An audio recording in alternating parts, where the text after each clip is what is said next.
All right, everybody, let's try to do a live review of the Lies of P's DLC Overture.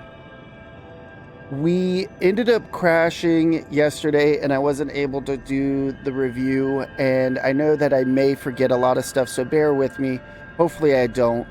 Number one thing I want to talk about with the DLC is it was extremely hard. Extremely hard.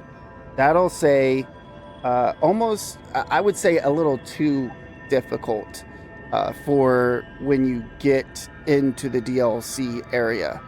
But before we talk about that, let me talk about the graphics, the game lighting, the soundtrack, the character stories, side quests, and all of that. Combat really stayed the same. Let's be honest, combat stayed the same, so I'm not even gonna really touch on that besides the difficulty. So lighting is amazing as usual. You know, whether you're using the lamp or not to illuminate things, which in my opinion you're gonna need a lot of it because there's a lot of dark areas in this DLC, so using the lamp is a must-have. But I mean, it just adds this really cool kind of atmosphere, even with the lamp, and having some of these creepy areas of going through the depths of the alchemist's quote unquote experiment facility.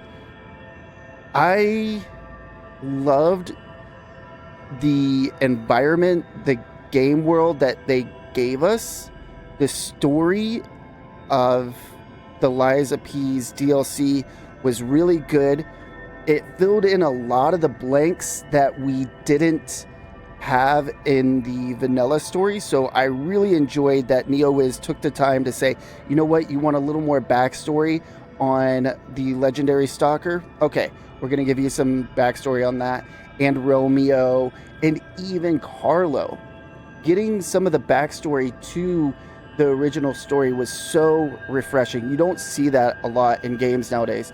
They have a DLC and it's just a whole new story of something that doesn't even pertain to the main story. So it's nice to have a DLC that is not just adding to the game, but also giving you some lore and backstory to the original game. Really enjoyed that. The music in the DLC, it was good. I think NeoWiz does a really good job on hiring, or I don't know if it's in-house or they hired somebody to do their music for them, but man, they put out really good music. I didn't really have a lot of time to listen to the new soundtracks, but from what I heard, definitely pretty damn good. Side quests, I mean, it is a Souls-like game, and a lot of Souls-like games, the side quests are so obscure that you're either going to miss them or you're not. Overall, I think I did the majority of the side quests, and, you know, it was that, you know? Also, I have to say, characters. I enjoyed seeing Alidoro in here, but I feel like we didn't get enough of being able to interact with Alidoro. We got him at the Eventide Hotel after having him help us in one boss fight, which I didn't even get him to help me in the boss fight because I didn't realize you could blow the horn.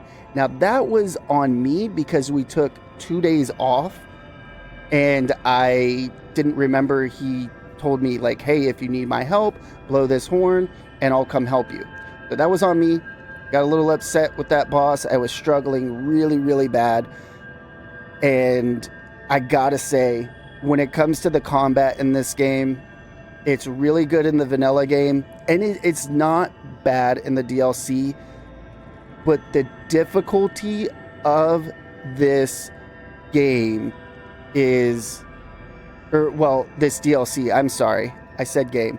The difficulty of this DLC is absolutely absurd. The first time I got upset with the difficulty in the DLC is with the crocodile boss. I think that boss was done very poorly, and I don't think they should have had that small of an arena to fight that big of a boss. 95% of the time I was fighting that boss, the camera was at its back. I was like seeing its tail and its back legs essentially, and then I was off camera while it was making attacks that I didn't know what it was making, so I was just blocking randomly. They should have had a bigger boss arena. They made the boss have like endless combos. That's another thing I gotta say. A lot of the enemies in this DLC have almost endless combos. They need to like tone down a little bit on the combos, because by the time you're done blocking and maybe getting 1 or 2 hits in, you're already repairing your weapon. I get that that's a big mechanic of the game, but you shouldn't be repairing your weapon like 4 or 5 times in the fight because you've been blocking the whole time or trying to get your perfect parries. That was insane. Like, there was a lot of instances where I felt the difficulty of the DLC was way higher than the base game. And I think that, sure, having a little bit more difficulty in a DLC after playing the base game is good, but you go from 0 to 100. You know, the last chapter is pretty long, which is chapter 11. There's only 11 chapters in the Lies of P. But at the beginning of chapter 10, you can go into the new DLC, and you are just way underleveled, way underskilled. And some of it probably is, or actually, I would say half of it is I am underskilled. Like, it is a skill issue when it comes to fighting the new enemies. Like, I have to learn them. But also, on the other hand, they are way, way too difficult for when you get the DLC. Like, you may be able to, if you put it on very easy. If you put it on very easy, you could get through the DLC just fine. But that's not what I want to do. I want to play on Legendary Stalker mode, and I want to be able to get through the DLC. Not very easily, have some challenge to it, but I shouldn't be getting so stressed out because I can't beat a boss because they have endless combos. I'm blocking and parrying, and I'm doing perfect parries, but that still kills your stamina, kills your weapon durability, and then you're like repairing your weapon, you're trying to heal. Like, yes, it's supposed to be intense combat, but it's overdone. It is way overdone. I feel like, in a way, NeoWiz was like, oh, people got through the main game way too easily. Let's ramp up the difficulty and say it's hard, because we're going to give crazy combos to these enemies. We're going to make them crazy strong. They're going to be super tanky, and we're going to call that hard. That does not feel good.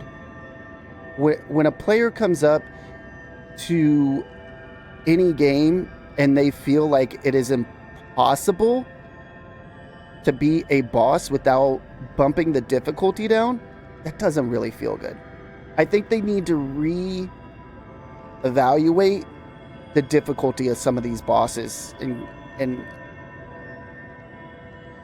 come back and just nerf them a little bit. I'm not saying nerf them into the ground, but, you know, lighten up some of the combos, lighten up how hard they hit, even just basic enemies.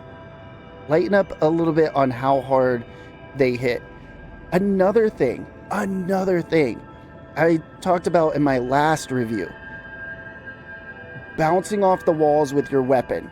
There is one instance where we were in the zoo, where it's all up top, and all I was doing is bouncing off the side of the railing, because you're in this narrow passage, and there's like 3 or 4 enemies in there, and I'm sure, I'm blocking them, I'm getting perfect parries, but it doesn't matter. I can't hit them if my sword keeps bouncing off the side of the wall.